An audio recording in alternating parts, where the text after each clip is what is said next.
বিশ্বাস করবেন আজকে ওই কমিটি লাঙ্গলবন্দের এটি কইতাম না আপনার সামনে এ নেয় বই রয়েছে আলহামদুলিল্লাহ খাইতেও পারছি না কি কয় একটু চা খাবো এটার সময়ও পাইছি না এরপর একটু অজু করে 2 রাকাত এসে নামাজ পড়ছি না মুসাফির মানুষ 2 রাকাত নামাজ পড়বো এই সময়টা পর্যন্ত পাইছি না কষ্টে কথাগুলো বলতেছি এই কমিটি বই রয়েছে আমি বাইরে বললাম আপনারা কি করছেন একে তো এই কমিটি চাপ দিতেছে মানে হুজুর একটা প্রোগ্রাম দেন হুজুর আমরা প্রতারণার শিকার হুজুর আমরা বুঝতাম পারছি আপনারা বুঝদান পারছেন মিয়া তাইলে আতিকুর রহমান নোমানিরে নিয়ে আসেন ওনার বাড়ি ত্রিশাল হিম্মত থাকলে উনি সামনে এসে বসক উনি প্রমাণ দিয়া বলক যে হুজুরে আমি দাওয়াত দিছিলাম এটা না কইরে এখন যে আমার এই বিরক্ত করতেছেন প্রায় আধা ঘন্টা সময় আমার শেষ করে দিচ্ছে এই আধা ঘন্টায় আমি ওযু করতে পারতাম একটু নাস্তা করতে পারতাম কিংবা একটু আমি খাওয়া দাওয়া করতে পারতাম কিচ্ছু করতে পারি নাই ভাই এত দূর থেকে আসছি আমার শ্বশুর হাত ভেঙে গেছে আমাদের নেত্রকোনার জেলা বিএনপি সভাপতি প্লাস ডাক্তার এই নয়া ডাক্তার পাইলাম আনোয়ার ভাই ডাক্তার আনোয়ার ভাইয়ের চেম্বারে আমি নিজে ময়মনসিং থুই আইছি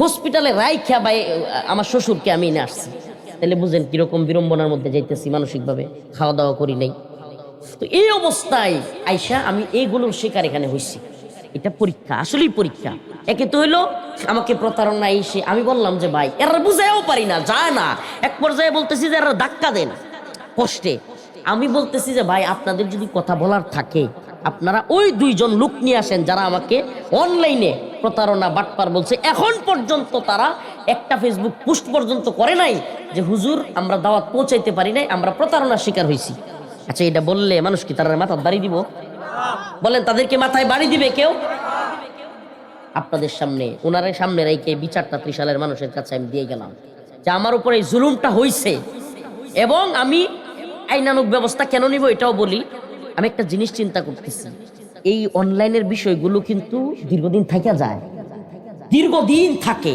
যেই কারণে পরবর্তীতে কিন্তু এই প্রতারণার নামে অন্য একজন আমার নামে ক্লেম দিতে পারবে এই জন্য আমি একটা জিডি বা একটা কিছু কইরা রাখবো কেন কারণ অন্তত জানা থাকলো আইনি ভাবেও যে আমি ধোঁকা দেই নাই ধোঁকা তারা দিচ্ছে ফুলবাড়ি এক প্রোগ্রাম মুফতি আতিকুর রহমান নাকি মাওলানা আতিকুর রহমান নোমানি আপনাদের ত্রিশালের মানুষ উনি হলো অনলাইনে ফেসবুকে কত মানুষ যে আমার নামে না এটা খালি যারা পপুলার বক্তা এদেশের এদের অনেকের নামে আপনার আইডি আছে বিভিন্ন আইডি ফেসবুক খুললা ঠুল্লা তো করে কি প্রতারণা করে ফোন দেয় আমি অমুকের পিএস এসি ভাই সারা দেশে পরিচিত একজন মানুষ কি মোবাইলে দাওয়াত নিব হ্যাঁ মোবাইলের এআই এর যুগে চ্যাট জিপিটির যুগে এটা সাধারণ পাবলিক বুঝবে না চ্যাট জিপিটি এআই কোন পর্যায়ে গেছে চাইলে একজনের কণ্ঠ হুবহু নকল করে এমন কি শ্বাস আমি যে কথা বলার ক্ষেত্রে কখন শ্বাস নিচ্ছি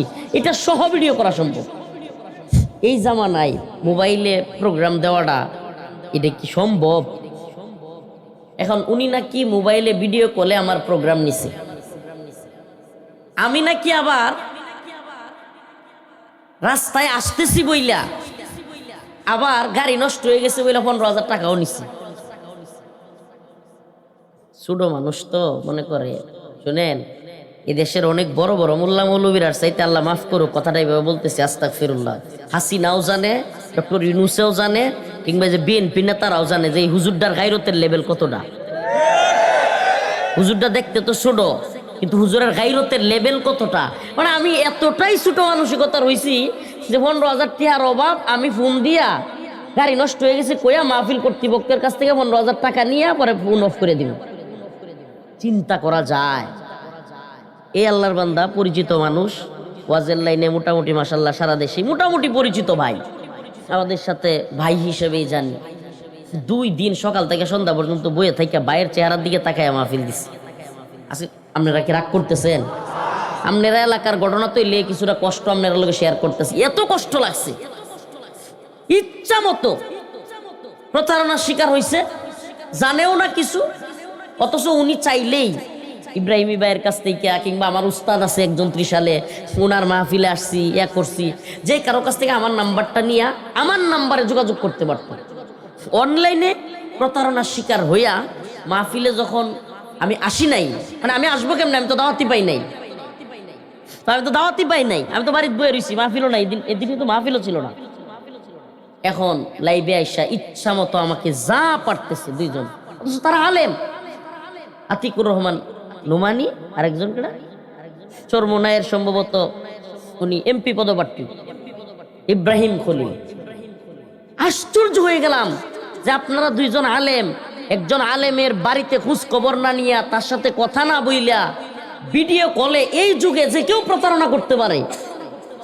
যে কোনো নাম্বার থেকে, একটা মোবাইল থেকে আরেকটা মোবাইল, এই যে এরা ইউটিউবার যারা এরা বুঝে এটা, এরকম সেট কইরা আমার হুবহু কণ্ঠ দিয়া যদি দুইটা মোবাইল এরকম রাখা যায়, তাইলে দেখা যাবে যেন ভিডিও কলেই কথা হচ্ছে। সে কিন্তু দুইটা ফোন ইউজ কইরা এই কারসাজিটা করে। আমার লগে কথা কইছে বাটপারে, আর কি কইতা। মানে আমি দাওয়াত দেওয়ার লাগি ফোন দিছি, রফিকুল ইসলাম মাদানী সাহেবের একটা মাহফিল দরকার আমার, আমি ফোন দিছি, আমার সাথেই কথা বলছে। আমি নেত্রকোনার এসপি অফিসে জানাইছি, মামলা করছি, পূর্বতলা থানায় জানাইছি, এমনকি ডিবি অফিসে পর্যন্ত। এখন এ হইল বিশাল চতুর, এক একদিন এক এক সিম ইউজ করে। দুইটারে আমি ধরছিও, লাইভ আছে এগুলোর, দুইটারে আমি ধরছিলামও, এরপরে পিটাইছিও, আর তওবা করছে লাইভে আইসা, আর করবে না। ভাই রে, আমরা কি এত সময় আছে যে প্রতিদিন এক একজন প্রতারণা করব? আচ্ছা, সিটি গোল্ডের দোকান থেকে আমনে বা কোনো বাটপাড়ের কাছ থেকে স্বর্ণ কয়ে সিটি গোল্ড কিনে আই না, পরে যদি স্বর্ণের দোকানদারে গিয়া কোন যে দোকান টোকান ভাঙিলামু, আমনের মতো বেকুব তো দুনিয়া তার কেউ নাই। মানে আপনি তো সিটি গোল্ড কিনছেন, স্বর্ণের দোকান পর্যন্ত তো আপনি জানি নাই। প্রিয় ভাইরা আমার, এই মাওলানা সাহেব, আমি এত কষ্ট পাইছি, লাইভে আইসা ইচ্ছা মতো মিথ্যা কথা বলছে।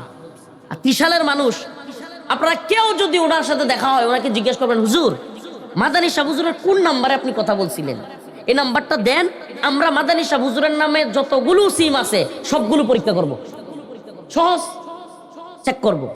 কষ্ট পাচ্ছেন আপনারা? কথাগুলো বলতেছি অনেক কষ্টে। আপনারা দেখছেন কি ভাষায় আমাকে, নোংরা ভাষায় কথাগুলো বলা হয়েছে।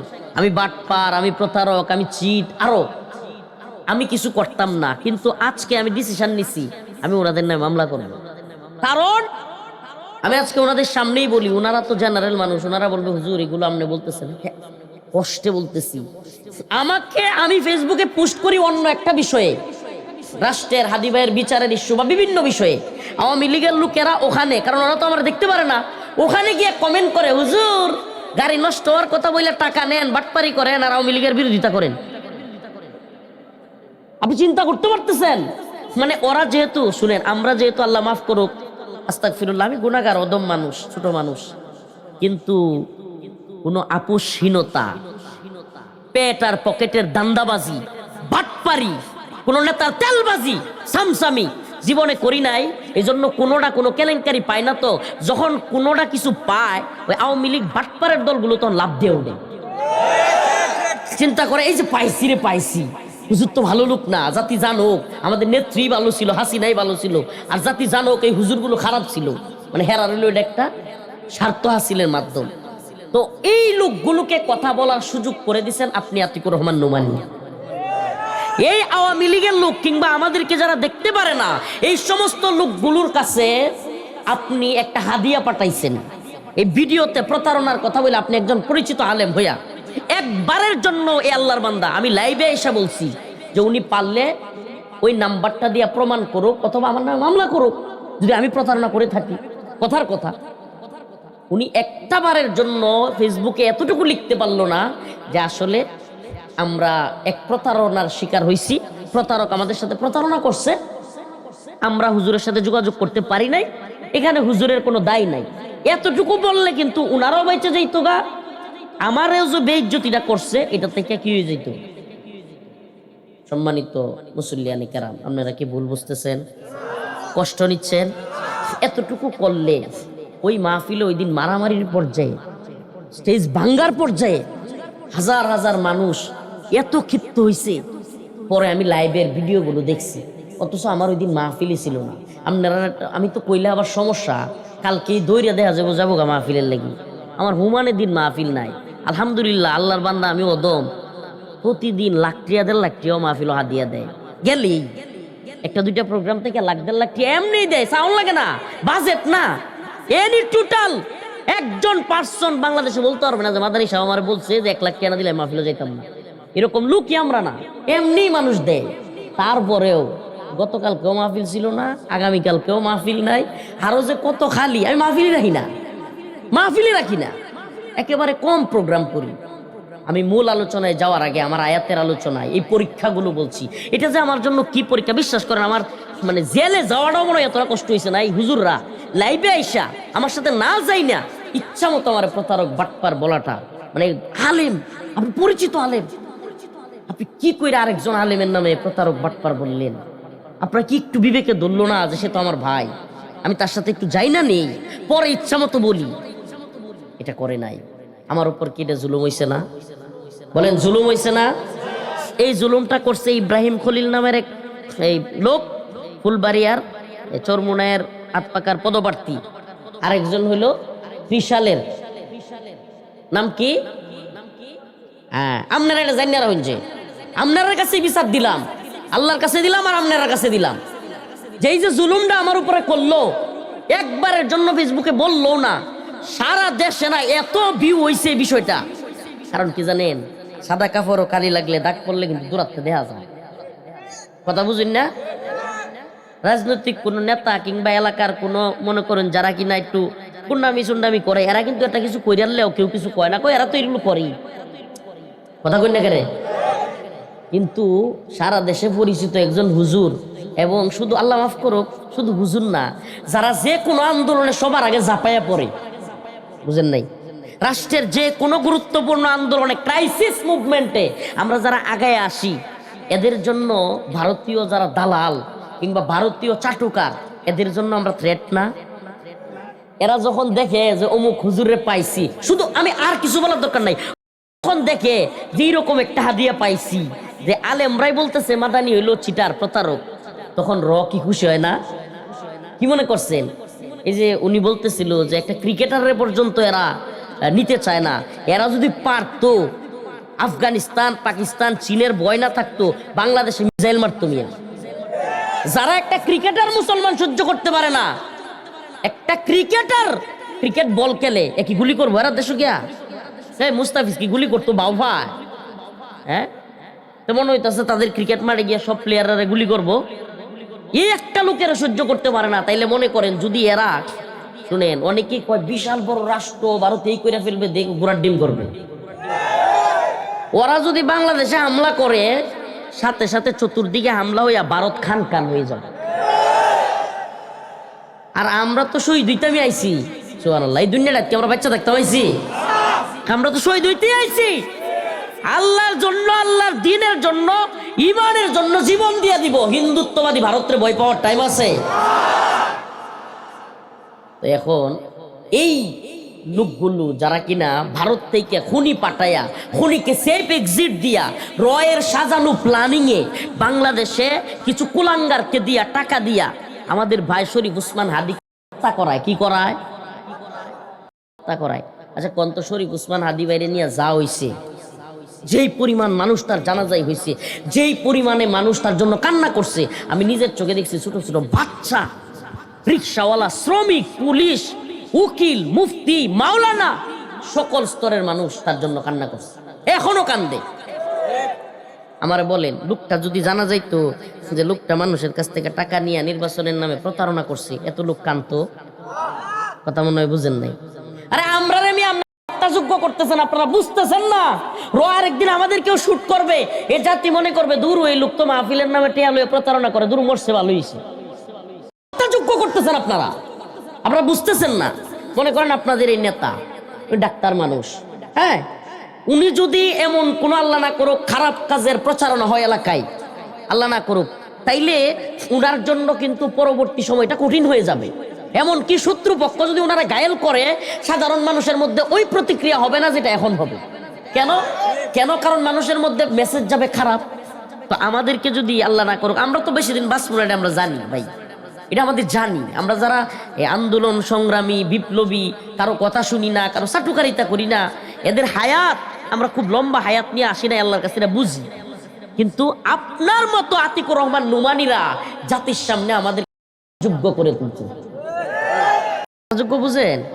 মানে যে কুত্তা পাগল হয়ে যায়, এই কুত্তারে এলাকায় মারলে কোনো বিচার হয়? কি কয়ে চালায় দেন, যাদের পাগল হয়ে গেছে গা। ঠিক কি ঠিক না?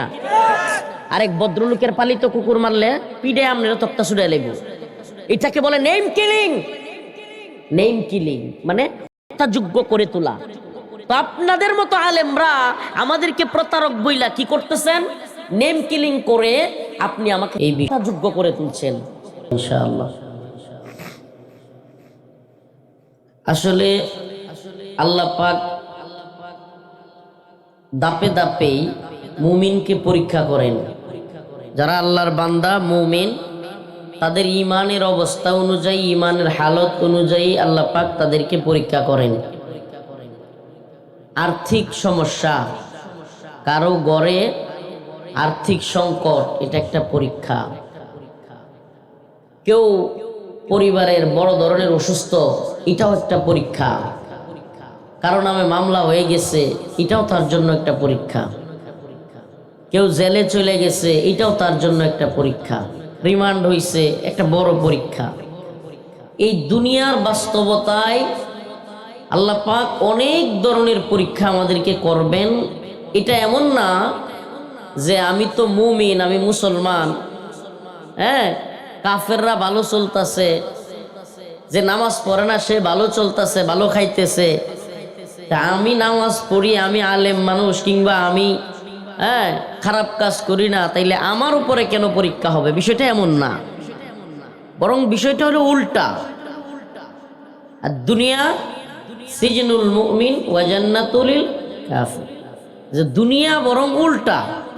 যে আল্লাহর রাসূল বলেছেন যে দুনিয়া হলো কাফেরদের জন্য জান্নাতের সমতুল্য, আর মুমিনদের জন্য জেলখানার মতো। কিসের মতো? মুমিনরা চাইলেই সব কিছু করতে পারে না। এই জেলখানার মানে কিন্তু আবার এটা না যে বাস্তবিকভাবে মুমিন যারা সবাই খালি জেলই থাকবো।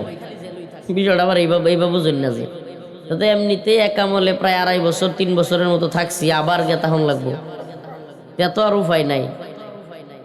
হাদিসটার ব্যাখ্যা হইলো এরকম যে মুমিনের জন্য দুনিয়া জেলখানা মানে কি?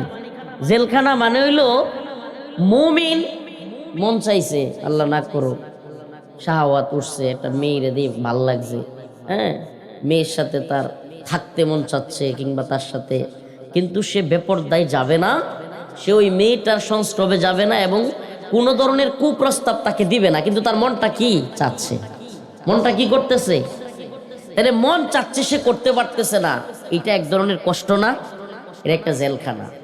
শীতের সকাল, ভোর 6টা, হাইরে তীব্র শীত, 3-4 দিন ধরে বিএনপির ভারপ্রাপ্ত চেয়ারম্যান সাহেব আসার পরের থেকে আর সূর্য ওঠে না। এই যে কঠিন পরিস্থিতি, ফজরের সময় হাইরে হাড় কাঁপানো শীত, উড়া যাইতেছে না, এটা এই বেড়ার দোষ না, উনার দোষ না এটা, কিন্তু আল্লাহর কুদরতে মিলে গেছে। উনি আসার পরের দিন থেকে আর কি হয় না, কারণ আজকে আলহামদুলিল্লাহ কিছুটা উঠছে। আমি এগুলা কারো সামনে বলি না, এগুলা ফুটানি পছন্দও করি না। অপু ভাইয়ের দাওয়াতে আমি একদিন গেছিলাম, এগুলো আমি কখনোই বলতে চাই না। পিরাপিরি ভাইয়ের, মিয়া নুরুদ্দিন অপু ভাই, একসাথে শরীয়তপুরে বাড়ি, প্রায় 2 বছর পাশাপাশি রুমে ছিলাম জেলখানায়, একই পাশাপাশি রুমে। তো বাংলাদেশে সবচাইতে বেশি মোহাব্বত করা একজন লোক বিএনপির ভারপ্রাপ্ত চেয়ারম্যান সাহেবের, এটা হইলো অপু ভাই। তো অপু ভাই কয়েকদিন বলছে যে আপনি একদিন আসেন, একটু বসের সাথে কথা বলেন, ভাইয়ের সাথে। তো একদিন গেছিলাম, আসর থেকে মাগরিব পর্যন্ত। এ আল্লাহর বান্দা, আমি ওপেন বলতেছি, আমি মিডিয়ার সামনে এগুলো বললে সমস্যা কি? এরা হইলো থাম্বনেল দিতে মজা লাগে, এগুলা বলতে চাই না, কখনো আজ পর্যন্ত বলি নাই। উনি দেশে আসার আগে আসর থেকে মাগরিব প্রায় 40 মিনিট রাষ্ট্রের, জাতীয়, আন্তর্জাতিক অনেক বিষয়ে আমি কথা বলছি। 40 মিনিট, 1-2 মিনিট না, কথা বলছেন। এটা আমি কেন বলতেছি যে আমাদের কষ্ট লাগে যখন কিছু লোকের মধ্যে একবার স্থানীয়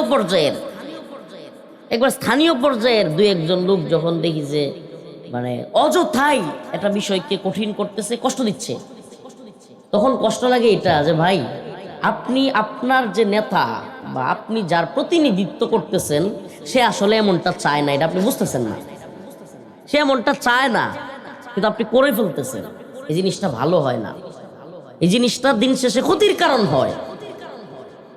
প্রিয় ভাইয়েরা আমার, বন্ধুগণ আমার, আমরা তো বললাম যে পরীক্ষা হবেই, মুমিনদের পরীক্ষা হবেই। এগুলো একটা পরীক্ষা। এর মধ্যে আজকে আসছি আরেক পরীক্ষায় পড়ে গেছি গা, রেজাউল করিম ইব্রাহিম ভাইয়ের মাহফিলে আইসা। এটা হইলো আল্লাহ আমাদেরকে ক্ষমা করুক, বলে না আমিন। এই আলোচনায় নিয়ে শেষ। কষ্ট নিছেন? কষ্ট নিছেন? কষ্ট পাইলে মাফ করে দিয়েন যে এটা হুজুর ওয়াজের বিষয়, কিন্তু আমি আমনে করি না। 30 সালের মানুষ, 30 সালের ইস্যু আজকে আবার গড়ছে লিয়ে কয়ে লাইলাম। আল্লাহ রাব্বুল আলামিন কারিমা তিলাওয়াত করেছি পরীক্ষার কথা, সবরের কথা, এবং পূর্ববর্তী নবী আলাইহিস সালাম তাদেরকেও যে পরীক্ষা করা হয়েছে সেই বিষয়ে আল্লাহ রাব্বুল আলামিন মুমিনদেরকে ইঙ্গিত দিয়েছেন। আলিফ লাম মিম আহাসিবান নাস আন ইউতরাকু আন ইয়াকুলু আমান্না ওয়া হুম লা ইফতানুন। তো আমাদের সবরের জায়গা তো একটাই, যে দুনিয়ায় খালি শত্রুপক্ষের কাছ থেকে পরীক্ষা আইতো না, বন্ধুদের কাছ থেকে, ভাইদের কাছ থেকেও পরীক্ষা আসবে।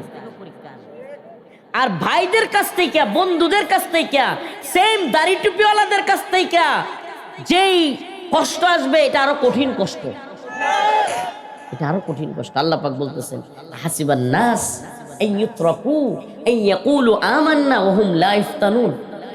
হে মানুষ, তোমরা কি মনে করো যে আন ইয়াকুলু আমান্না, তোমরা বলবা আমরা ঈমানদার, ওয়া হুম লা ইফতানুন, কোনো পরীক্ষা করা হবে না তোমাদেরকে? আল্লাহ বলেন না, ওয়ালাকাদ ফাতান্নাল্লাযীনা মিন ক্বাবলিহিম ফালায়া'লামান্নাল্লাহু আল্লাযীনা সাদাকু ওয়া লায়া'লামান্নাল কাযিবিন।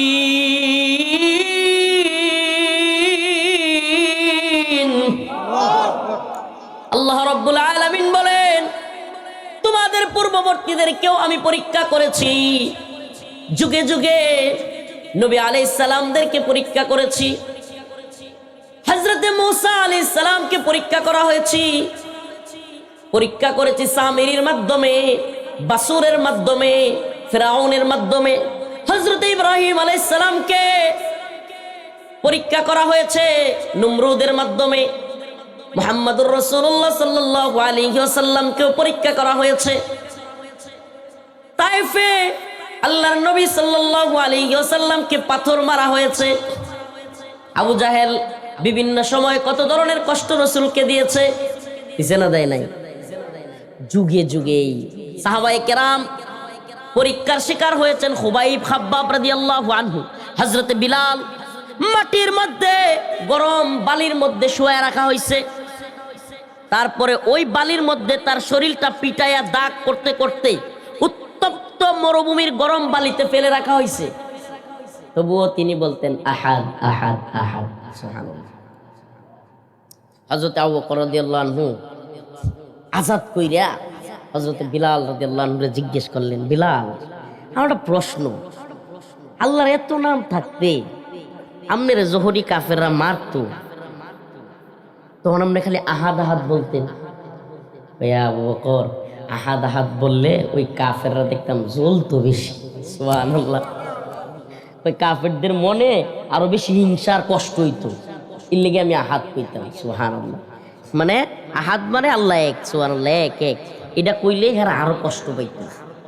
প্রিয় ভাইরা আমার, চিন্তা করছেন ওনারা সর্বোচ্চ পরীক্ষার শিকার হয়েও কি বলতেন? আহাদ আহাদ।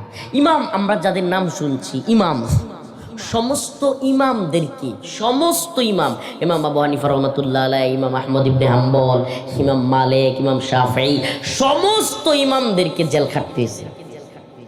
কল্পনা করতে পারেন?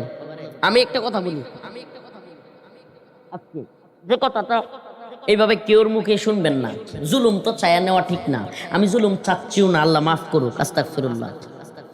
কিন্তু এই রাষ্ট্রে যেইভাবে বহির্বিশ্বের, ভারতের বলেন, আমেরিকার বলেন, যেইভাবে তাবেদারি চলে, গোলামি চলে, আমি অবাক হব না, আল্লাহ মাফ করুক, হকপন্থী আলেমরা যদি আবারও, আল্লাহ না করুক, কোনো খারাপ সিচুয়েশন হয়, আবারও জেলে যাওয়া লাগবে না, এটা আমি শিওর না।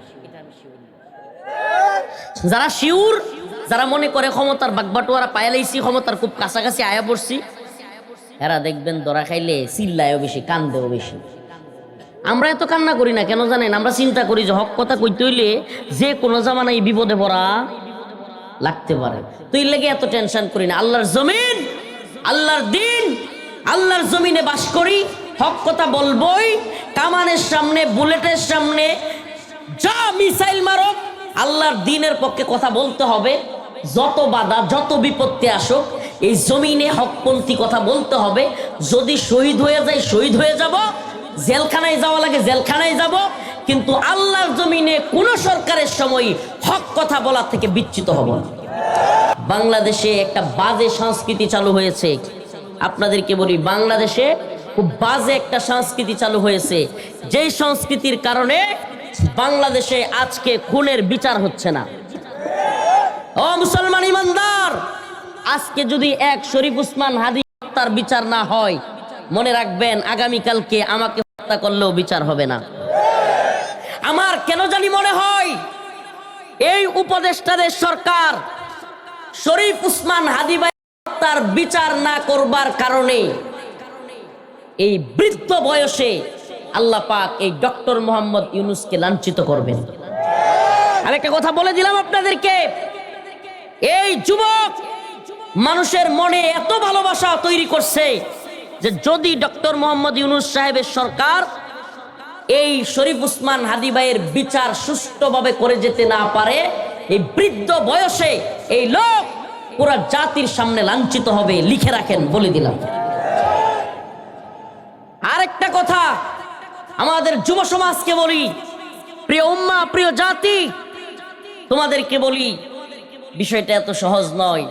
আমরা যেভাবে চেলচেলায়া চিন্তা করতেছি, চেলচেলায়া সরকার করে যাইতেছে, আবার সরকার হয়ে যাইতেছে, আরেক নির্বাচন হয়ে যাইতেছে, সরকার গঠন হয়ে যাইতেছে, আমি নেতা হয়ে যাব, আমি এই করব সেই করব, এত সহজ বিষয় না, এত সহজ বিষয় না। একটা ইশারা দেওয়া হয়েছে যে একজন ক্রিকেটাররে যেগুলো সহ্য করতে পারে না, এরা আমাদের দেশে যে কোনো মুহূর্তে হামলাও করতে পারে। যদি পশ্চিমাদের ইন্ধন পায়, যদি পশ্চিমাদের সাহস পায়, যদি পশ্চিমাদের পক্ষ থেকে কোনো সাপোর্ট পায়, আল্লাহ না করুক এই দেশে এরা হামলা করবার দুঃসাহস করতে, কিন্তু আমরা এগুলোর পরোয়া করি? করেন? এই ত্রিশালের মুসলমান পরোয়া করেন? শুনেন, একটা কথা বলি, যদি ব্যক্তি রফিকুল ইসলাম মাদানী বাতিলদের পক্ষে চলে যায়, হকের পক্ষে না থাকে, আমাদের কথায় আসবারও দরকার নাই, শুনবারও দরকার নেই। কিন্তু যদি হকের পথে অটল বিচল থাকতে পারি, যে কোনো মুহূর্তে ময়দানে ডাক দিলে চাপায়া পড়তে হবে। রাজি আছেন ইনশাআল্লাহ? একটা কথা আবারও ক্লিয়ার করে বলে রাখি, এই দেশে তথাকথিত বড় নেতা, এদেশের তথাকথিত বড় অফিসার, এদেশের তথাকথিত বড় উপদেষ্টা, এগুলো জাতির ক্লান্তি লগ্নে দেখবেন সেই হাউসে চলে যাবে, পালায়া যাবে। লিখে রাখেন, এই দেশকে তারাই রক্ষা করতে পারবে, এই উম্মাহকে তারাই রক্ষা করতে পারবে যারা জাতির যে কোনো ক্রাইসিস মুভমেন্টে কখনো জাতিকে ছেড়ে যায় নাই। জাপায়া তারাই পড়তে পারবে। যে হুজুর, জাপায়া পড়লে আমাদের কি করতে পারবো আমরা? সুবহানাল্লাহি ওয়া বিহামদিহি। কল্পনা করছিলেন বাংলাদেশ থেকে হাসিনা বিদায় হইব? হয় নাই? হয় নাই? কেমনে হয়েছে? যুবকরা সর্বোচ্চ ভাবে চাইছে বলেই তো হয়েছে, এবং আল্লাহর পক্ষ থেকে ফয়সালা হয়েছে বলেই কি সরছে। যদি কেউ আল্লাহ না করুক আবারও জালেম হয়ে উঠতে চায়, জালেম হয়ে উঠতে চাওয়ার মাথাচাড়া দিয়ে ওঠে, মনে রাখবেন তাদের পরিণতি একই হবে। এরা যদি আরাম আয়েশে সুখে শান্তিতে এসি রুমের বাতাস খায়, মনে করে যে আমরা তো উপদেষ্টা হয়ে গেছি, এই হইছি সেই হইছি, কার বিচার হইলো, কে কোন হইলো না হইলো, এগুলো আমাদের দেখবার বিষয় না। আজকে যদি শরীফ উসমান হাদি ভাইয়ের নিরাপত্তা না থাকে, আজকে যদি রফিকুল ইসলাম মাদানীদের নিরাপত্তা না থাকে, কালকে এই উপদেষ্টাদের নিরাপত্তাও থাকবে না। আজকে আমার উপরে, কালকে কিন্তু আপনার উপরে। অতএব আমাদেরকে সচেতন হইতে হবে, খুবই চৌকান্না হইতে হবে। যে আয়াত কারিমা তিলাওয়াত করলাম আপনাদেরকে স্মরণ করে দিবার চাই যে আল্লাহর কাছে শুধু ইয়াকুলু আমান্না আমান্না, ইমানদার ইমানদার বললেই ছাড় পাওয়ার কোনো সুযোগ নাই। কেন? আল্লাহ পাক কোরআনের এক আয়াতের মধ্যে বলেন, ওয়া মিনান নাসি মান ইয়াকুলু আমান্না বিল্লাহি ওয়া বিল ইয়াউমিল আখির ওয়া মা হুম বিমুমিনিন। আল্লাহ রাব্বুল আলামিন বলেন, তোমাদের মধ্যে এমন অনেক লোক আছে যারা কিনা বলে ইমানদার, মানুষের সামনে এসে বলে ইয়াকুলু আমান্না আমান্না, আমি তো ইমানদার, কিন্তু আল্লাহ রাব্বুল আলামিন বলেন ওয়া মা হুম বিমুমিনিন, এরা প্রকৃতপক্ষে ইমানদার না। কি না? সামনাসামনি বলে ইমানদার, কিন্তু আল্লাহ কয় এরা কি না। কেমনে? আল্লাহ বলেন এরা মানুষের সামনে একটা বলে, আড়ালে গিয়া আরেকটা বলে। ওয়াইদা কিলা লাহুম আমিনু কামা আমানান নাস ক্বালু আনুমিনু কামা আমানাস সুফাহা। এরা মাঝে মাঝে বলে যে আমরা কি এই মোল্লা মৌলবীগর মতো ঈমান আনবো নাকি, মৌলবাদী ধর্মান্ধ হব? নাউজুবিল্লাহ। এরকম আছে না নাই? মোল্লা মৌলবী ধর্মান্ধ বলে, আছে না নাই? প্রিয় মুসলমান ইমানদার, বাংলাদেশ নিয়ে যে কি চতুর্মুখী ষড়যন্ত্র চলে, জুড়ে জুড়ে না বলে আস্তে আস্তে কয়েকটা থিম দিয়ে আপনাদেরকে। গতকালকে না এর আগের দিন একটা নিউজ দেখলাম, আশ্চর্য হয়ে গেছি। এক মহিলা মাদ্রাসায় ঢুকছে চুরি করতে। কি করতে ঢুকছে? চুরি করতে ঢুকছে। হুজুরদের গিয়া পকেট হাতায় রাতের বেলায়। গেটের ভিতরে মাদ্রাসা একটা গেট খোলা ছিল, কেমনে জানি, ওই গেটের ভিতর দিয়ে ঢুইকা ওই মহিলা সুন্নি, সুর তো কোন যেত না, মহিলা হইলে কি হয়? সুন্নি। তো এই সুন্নি হুজুরদের পকেট হাতাইতেছে, বিভিন্ন জিনিস টিনিস নিয়ে যাইতেছে। এখন ছাত্ররা হঠাৎ করে সিসি ক্যামেরায় দেখছে, সিসি ছিল, সজাগ হইয়া তারা গিয়া ধরছে। আমাদের সমাজে স্বাভাবিক কালচার কি, চুরে ধরলে প্রথমে মানুষ দুই সাইডটা দেয় কি দেয় না? পোলাপান তারে মারে নাই, মহিলা মানুষ বাঁধছে, বাইন্দা একটু পানি মারছে। কি মারছে? পানি মারছে। মহিলা মানুষ এভাবে প্রকাশ্যে বাইন্দা পানি মারুক, এটা আমিও চাই না, কিন্তু মাদ্রাসার ছাত্ররা সুরে দূরে কইরা ফেলছে। এই সরকার কি করছে জানেন? ডক্টর মোহাম্মদ ইউনূসের সুরের সরকারেরা এরা এই ছাত্রগুলোরে দূরে জেলখানায় দিন। আপনারা জানেনই না, খবরই রাখেন না, দেশ কোথায় যাচ্ছে। সেই মাদ্রাসার তালিবুল ইলমদেরকে ওই সুরের পক্ষ নিয়া এই জুলকারনাইন সায়ের নামের এক ভণ্ড আছে, সাংবাদিক নামের, আল জাজিরার তথাকথিত সাংবাদিক নামের এই বাংলাদেশের গোয়েন্দা সংস্থার দালাল, এই সায়েরের কথায় কিংবা আরো কয়েকজনের কথায় এই ইন্টারিম সরকার এই মাদ্রাসার তালিবুল ইলমদেরকে জেলখানায় ধরে নিয়ে গেছে। কল্পনা করা যায়? আপনি সহ্য করতে পারবেন? একটা চুরনির জন্য রাষ্ট্র চুরের সাজা না দিয়া, চুরকে জেলে না নিয়া, আজকে মাদ্রাসার ছাত্রদেরকে জেলখানায় নিয়ে যাচ্ছে। মগের মুল্লুক শুরু হয়ে গেছে না হাসিনার মতো? হ্যাঁ, তাইলে হাসিনার মতো যদি কেউ মগের মুল্লুক তৈরি করে এই দেশকে যদি কেউ হাসিনার লেভেলে নিতে চায়, তাহলে তার পরিণতিও তো হাসিনার মতোই হবে। এজন্য আবারও বলছি, দেখবেন এই তথাকথিত নোবেল বিজয়ী এই লোক শেষ বয়সে এই জাতির সামনে লাঞ্ছিত হবে। মাত্র তো 12 তারিখ পর্যন্ত কয়দিন, এই অল্প সময় অপেক্ষা করেন, লিখে রাখেন রফিকুল ইসলাম মাদানী ছোট হুজুর কি বলছিল, কথাগুলো স্মরণ রাখেন। আজকে জানুয়ারি মাসের 6 তারিখ আপনাদের এই ত্রিশালে প্রোগ্রামে বলে গেলাম, কারণ আপনি মাদ্রাসা তালিবুল ইলমদেরকে দুইটা জেলখানায় দিয়ে দিবেন, অপ্রাপ্ত বয়স্ক ছোট ছোট বাচ্চাদেরকে। আলেম আতাউর রহমান বিক্রমপুরী, মানুষের ভুল থাকতেই পারে, ভুল মানুষের থাকতে পারে, আমাদেরও আছে, আমরা ভুলের ঊর্ধ্বে না, কেউ ফেরেশতা না, কিন্তু একজন আলেম হকপন্থী যে কোনো আন্দোলনে শরিক হয়, জুলাই আন্দোলনে সবচাইতে সামনে থেকে শরিক হয়েছে, আজকে ওই লোকরে ওই শেখ মুজিবের আমলের এক আইন 90 দিনের মামলা ছাড়া 90 দিনের জেল, মানে এটা কোনো মামলা নাই, কিছুই নাই, 90 দিন তারা বন্দি করে রাখবে। এটা কোনো কথা? এটা কোনো কথা? এটা মাইনা নেওয়া যায়? তাহলে হাসিনাও যা করছিল আপনারাও তাই করতেছেন। তাইলে এই নতুন বন্দোবস্ত এটা কোন বন্দোবস্ত? এটা কোন নতুন বন্দোবস্ত যে আলেমরা জীবন দিল, যাত্রাবাড়িতে শত শত হাফেজরা জীবন দিল, আমরা রাজপথে মিছিল মিটিং আন্দোলন করলাম, বুলেটের সামনে মায়ের কাছ থেকে স্ত্রীর কাছ থেকে বিদায় নিয়ে আন্দোলন করলাম, বছরের পর বছর জেল খাটলাম, 26 দিন রিমান্ডে থাকলাম, আমাদের আওয়ামী লীগ সরকারের প্রশাসন আমাদের কাপড় চুপড় খুলে ফেললো আলেমদের এরকম ভাবে বন্দি করার মতো দিন দেখবার জন্য। এই দিন দেখবার জন্য আমরা এগুলো করছি।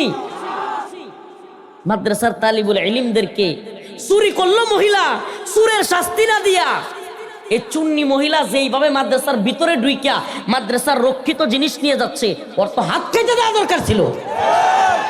আস-সারিকু ওয়াস-সারিকাতু ফাকতাউ আইদিয়াহুমা, কার কথা এটা?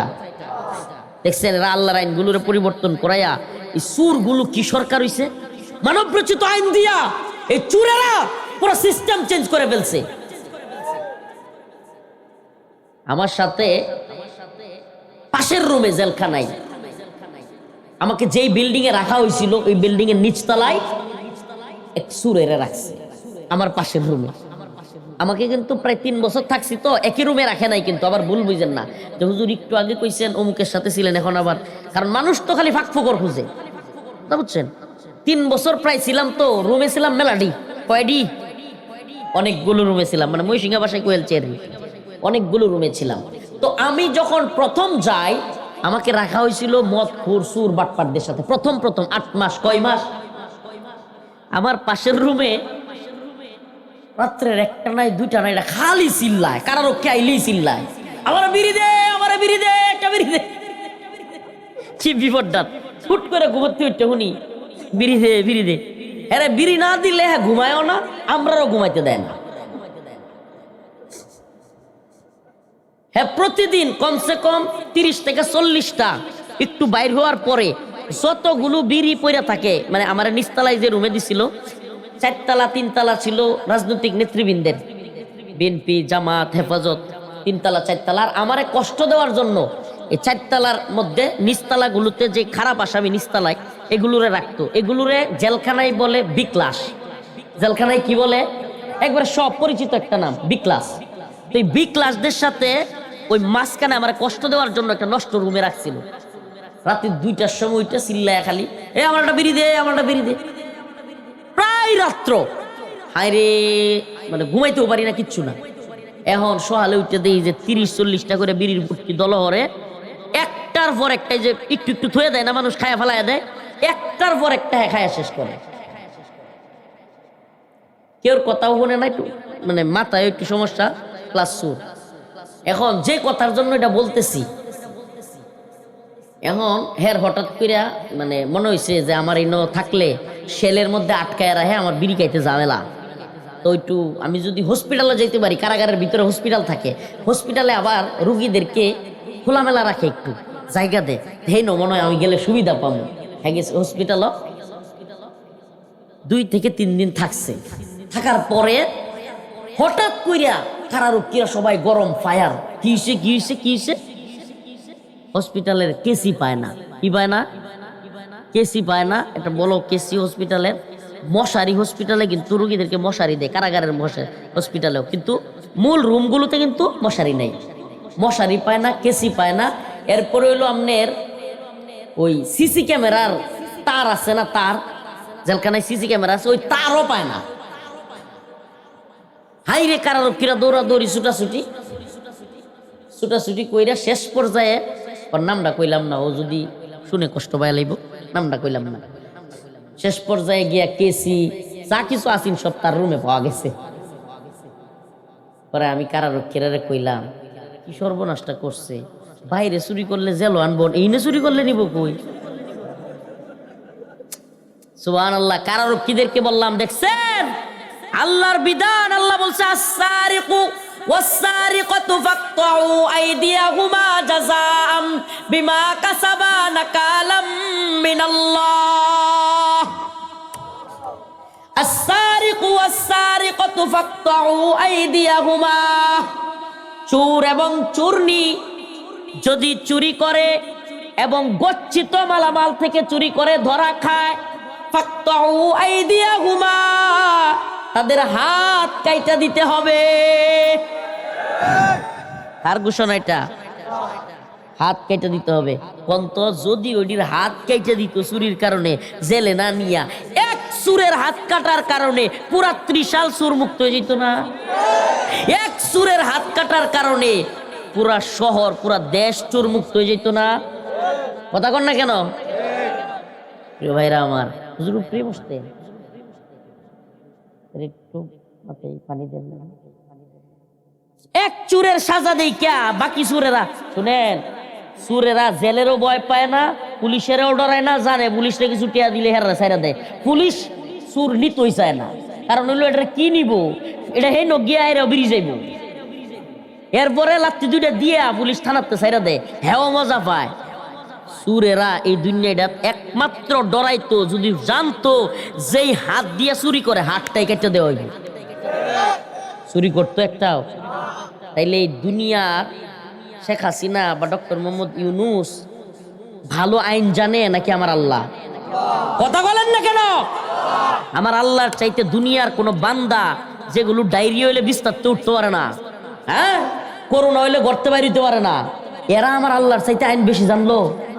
এই খাওয়ায় কে, পালে কে, রিজিক দেয় কে, এই বাতাস দিছে কে, এই যে আলুগুলো দিছে কে, আলো না থাকলে দেখি না, অন্ধকার দিছে কে, এই যে মাইক কথা বলতেছি সারা এলাকা শুনতেছে, এই মাইকের আওয়াজ দিছে কে, এই যে জবানের এই পাওয়ার দিছে কে, আবার বুবা বানায় রাখতে পারে কে, এই চোখ দিয়ে আপনারা আমি দেখতেছি, আপনিও আমারে দেখতেছেন, এই চোখের পাওয়ার দিছে কে? সুবহানাল্লাহ। এত কিছু দিলেন আল্লাহ, এত কিছু জানেন আল্লাহ, আর আল্লাহ বিধান দিতে জানলেন না? আল্লাহ কি করতে জানলেন না? বিধান দিতে জানলেন না। মানে আল্লাহ বিধান দিতে পারলো না, হাসিনা বিধান খুব ভালো দিতে পারলো, ডক্টর মোহাম্মদ ইউনূসে খুব ভালো বিধান দিতে পারলো। নাউজুবিল্লাহ। ইমান থাকবো আপনার? আমার ইমান থাকবে? আল্লাহর চাইতে বিধানদাতা কেউ আছে?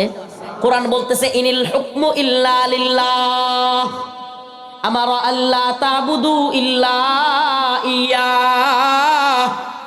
হুকুম চলবে একমাত্র, বিধান চলবে কার? আর চিল্লায় বলতে হবে জমিন কার, আসমান কার, বিধানদাতা কি? জমিনও যার, আসমানও যার, এই সৃষ্টিও যার, সবকিছু যার, বিধানও। বলেন না বিধানও। নামাজ কার জন্য, রোজা কার জন্য, হজ কার জন্য, কোরবানি কার জন্য? তাইলে সব যদি আল্লাহর জন্য হয়, বিধান কার জন্য হবে? বিধানদাতা মাবুদ যদি পরিবর্তন করে ফেলি, তাইলে আমার ইমান থাকলো নি? বলেন থাকলো নি? আরে এই আইনগুলো কতটা জঘন্য, কতটা জঘন্য, এটা বুঝানোর কোনো ভাষা নাই। চুরের শাস্তি নাই, চুররে যারা ধরছে তারা জেলে। এই তো মানব রচিত আইন। আমার নামে মামলা দিছে, আমি একটা কথা কইছিলাম খালি, আমি সত্যি কই, আজকে আমি কিন্তু কইতে চাইছিলাম যে আল্লাহর বিরুদ্ধে গেলে এমপি মানি না, মন্ত্রী মানি না, প্রধানমন্ত্রী মানি না, রাষ্ট্রপতি মানি না, এইভাবে কইতে গিয়ে রাগের মাথায়, মানে আল্লাহর বাইরে গেলে, আল্লাহর বিরুদ্ধে গেলে, ইসলাম নিয়ে কটূক্তি করলে কসুর মানি না। এই কসু শব্দের লাগে আমার এক কথার নামে মামলা দিছে 8টা। আচ্ছা আমারে বলেন, এক কথায় 8 মামলা হয়? এক কথায় কয় মামলা? 8 মামলা হয়। এক কথায় 8 মামলা দিছে। ওমা, একই কথা একই মামলা 4টা জামিন দিছে আর 4টা জামিন নাই। মাহবুবউদ্দিন খোকন আমার মামলার অ্যাডভোকেট, সুপ্রিম কোর্টের বিশাল বড় আইনজীবী, বিএনপির সিনিয়র আইনজীবী নেতা মাহবুবউদ্দিন খোকন সাহেব নেত্রকোনার এক বদমাশ বিচারক, নাম হইল উবাইদুল হাসান, প্রধান বিচারপতি ছিল। তারে প্রশ্ন করছে, মাই লর্ড, আমার মক্কেল রে আপনি 4টা মামলায় জামিন দিছেন, একই দাঁড়ায় অন্য মামলাগুলো জামিন না দেন কেমনে? এই গুন্ডা বিচারপতি কয় কি, কয়টার কোনো জবাব নাই, দিছি কত গুন্ডা। উবাইদুল হাসান নেত্রকোনা বাড়ি। আমি ভাবছিলাম নেত্রকোনা যেহেতু বাড়ি, দেশি মানুষ হারলে দিয়া হইতারে, হারে ভিতরে বয়ে বয়ে দোয়া করতেছিলাম, আল্লাহ দেশি মানুষের কাছে গিয়ে মামলাটা পড়ছে। এটা হইলো আরো বড় দালাল আওয়ামী লীগের। হের ভাই হলো সাজ্জাদ, ওবায়দুল হাসানের ভাই। পরে আমি শুনছি ওবায়দুল হাসানের ভাই হলো সাজ্জাদ, এই শেখ হাসিনার ছিল এক সময়ের পিএস নাকি পিএস, এই কারণে হ্যাঁ মনে করেন যে খুশিতে আমার ভাই প্রধানমন্ত্রী পিএস, এখন আমার প্রধানমন্ত্রী নিয়ে বক্তব্য দিচ্ছে মাদানি রে আমি জামুন দিব না, মানে দেশের চাইতে আমি যে নেত্রকোনার লোক এটার চাইতে তার দল বড় হয়ে গেছে গা। প্রিয় ভাইরা আমার, বন্ধুগণ আমার, কি বুঝলেন? আবার কি করছে দেখেন, অল্প সময় শেষ করতেছি, আমাদের উপর কি পরিমাণ পরীক্ষা গেছে। আপনারা আজকে কষ্ট পাইতে পারেন, আসলে আমার ওই টাইপের আলোচনা আজকে হবে না, হচ্ছেও না, কিন্তু আমি জানি তারপরও আমি আপনাদেরকে কিছু মেসেজ দিব পরীক্ষার, যে আমাদের উপর দিয়ে কি পরিমাণ পরীক্ষা গেছে, এখনো পরীক্ষা চলছে কিভাবে। আমার আরেকটা প্রোগ্রাম আছে তো ফুলবাড়িয়া, মাফ করে দিয়েন, সময় মানে সংক্ষিপ্ত, এই জন্য শেষ করে দিচ্ছি। বলতেছে 10 মাস পরে, কয় মাস, 26 দিন আমার রিমান্ডে রাখছে, আবার প্রায় 10 মাস জেলে থাকার পরে হঠাৎ করে আদালতে গেছি, আমারে জিজ্ঞেস করে পিপি কি, পিপি আপনারা পিপি ছিলেন তো, মামলা টামলা যারা চালায় বুঝে, সরকারি অ্যাডভোকেটকে বলা হয় পিপি। হ্যাঁ কইতাছে কি ভাই, ও হুজুর আপনি কি দোষী না নির্দোষ? কয় মাস পরে আমার হচ্ছে রাগ, এটা কিটা কইলো হাইরি, আমি আসলে ওই সময় এতটা বুঝতাম না। কিরে 26 দিন রিমান্ডে রাখলো, ইচ্ছা মতো গাইলেইলো, র্যাবে গাইলেইলো, ডিবি গাইলেইলো, পুলিশে গাইলেইলো, হ্যাঁ গোয়েন্দা সংস্থার লোকেরা ইচ্ছা মতো আমাদেরকে আঘাত করলো, এমনও জোরে মারছে, এই কানে মারছে মনে করেন চেয়ার থেকে পড়ে গেছে, এমন ভাবে মারছে। হ্যাঁ এখন 10 মাস মাইরা জেলখানায় রেখা এখন কয় আমি দোষী না নির্দোষ। আরে আপনারা যারা আইন কিংবা মামলা একটু চালাইছেন এরা জানেন, চার্জশিট দেওয়ার সময় জিজ্ঞেস করে কি, আর চার্জশিট দেয় কতদিন পরে, কারোটা 2 বছর 3 বছর জায়গা, মামলা চার্জশিট দিতেছে 10 মাস পরে, 10 মাস পরে আমার জিগায় কি দোষী না। এর চাইতে হাস্যকর আইন পৃথিবীতে আছে? আচ্ছা তাইলে যদি আজকে আমি কইছি, পরে আমি কইছি যে আমি কিটা কইতাম, পরে ইয়া কইতেছে আমার উকিলে কইতেছে হুজুর দোষী নির্দোষ বলেন, নাইলে আপনার এখনই সাজা হয়ে যাবো। আমি কইছি আমি নির্দোষ কইতাম না, আমি নির্দোষ এখন কইলে আমার বদলি 10 মাসে বিচারকের জেল খাটানো লাগবে। আমি ডিরেক্ট কইছি আমার উকিল রে, তা আমি যদি নির্দোষ প্রমাণিত হই তাহলে আমার বদলি জেল খাটবে কে? এটা কি ধরনের আইন রে ভাই, কি হাস্যকর আইন। সুর ধরা খাইছে মাদ্রাসা চুরি করতে গিয়ে, সিসি ক্যামেরা আছে, সুর সসম্মানে বাড়িতে পাঠিয়ে দিছে সম্মান দিয়া, আর যারা ধরছে এই 6 জন ছাত্ররে ধরে জেলখানা দিয়ে। আরে এটা তো পুরো একবারে ওই যে মানে ঘটনা কোনো সময় নাই, পুরো উল্টা দেশ হয়ে পড়ছি রে ভাই, কিয়ামতের আলামত শুরু হয়ে গেছে গা, উল্টা দেশ হয়ে গেছে গা। সুর থাকবে জেলে, সুর কই বাইরে, যারা ধরছে তারা কই জেলে। সুরের সাজা হাত কাটা, উল্টা হাত না কাইটা তারে আরো চুমা দিয়া সান্ত্বনা দিয়া বাড়িতে পাঠাইছে, মানে তুমি আরো পারলে চুমা গো, তুমি আরো শুনেন, তুমি পারলে আরো চুরি করো, এটা বলা হয়েছে না। এটা এই লোকটার এই মহিলারা সাইরা দিয়া আর ওদেরকে গ্রেফতার কইরা জাতির সামনে কি মেসেজ দিছে, যে সুরের দল তোমরা আরো চুরি করো, আমরা নিজেরাও চোর, উপদেষ্টারাও চোর, তোমরাও চোর, সুরে সুরে মাস্ত তো ভাই, আমরাই তো। বিষয়টা এমন বোঝা যাইতেছে না যে আমরাও চোর তোমরাও চোর, এই দেশটা চোরের দেশ। সুরে সুরে আলী, এক সুরে বিয়া করে আরেক সুরের হালি, শয়তানের দল। দ্রুত আমাদের এই 4 ভাইকে, ছাত্র উস্তাদদেরকে মুক্তি দিতে হবে। কথা বলেন না কেন? আমাদের এই ছাত্রদেরকে যদি মুক্তি দেওয়া না হয় তাইলে আপনাদের কারাগারে কত জায়গা আছে আমরা দেখব। আমাদেরকে বাধ্য করবেন না, আমরা যে কোনো উপদেষ্টার কার্যালয় ঘেরাও করব। আশ্চর্য কথা, আমাদের এই ছাত্রদেরকে মাদ্রাসা থেকে ধরে নিয়ে গেছে। অনতিবিলম্বে সরকারের প্রতি আমাদের আহ্বান থাকবে, দ্রুত সময়ের মধ্যে আমাদের এই মাওলানা আতাউর রহমান বিক্রমপুরী এবং আমাদের এই ছাত্র ভাইদেরকে মুক্তি দিয়ে দেন, আলেম ওলামাদেরকে মুক্তি দেন। প্রথম আলোর বিরুদ্ধে ফেসবুক স্ট্যাটাস দেওয়ার কারণে মাওলানা আইনুল হক কাসেমীকে গ্রেফতার করা হয়েছে, দ্রুত মুক্তি দিয়ে দেন। আলেম ওলামাদেরকে বন্দী রাখবেন না, হাসিনার চাইতেও নির্মম লাঞ্ছনা আপনাদের জন্য অপেক্ষা করছে। এটা বুঝতেছেন না? এখন একদিনে